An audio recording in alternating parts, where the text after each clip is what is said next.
अस्सलाम वालेकुम और न्यूज़ के साथ मैं हूं सबा कामरान। खबर शामिल करते हैं। हैदराबाद से पुलिस की मंशियात फरोशों के खिलाफ मुख्तलिफ कार्रवाइयों में 3 मुलजिमान गिरफ्तार।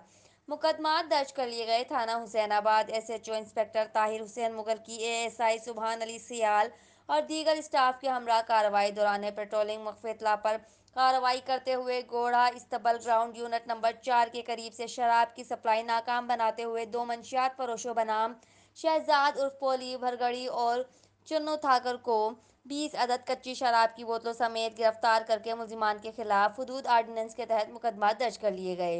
थाना पनियारी SHO इंस्पेक्टर अब्दुल करीम अब्बासी की अपने स्टाफ के हमरा कार्रवाई दौरान पेट्रोलिंग शाहिद होटल प्रेटाबाद के करीब से मंशियात फरोश बनाम जीशान अली कुरैशी को 5 लीटर कच्ची शराब समेत गिरफ्तार करके मुलजिम के खिलाफ हुदूद आर्डिनेंस के तहत मुकदमा दर्ज कर लिया गया। रिपोर्ट कर रहे हैं senior crime reporter Akhtar Waraich on news Hyderabad. Like करें, कमेंट करें, शेयर करें और बेल आइकन को प्रेस करना मत भूलें। देखते रहिए ऑन न्यूज़।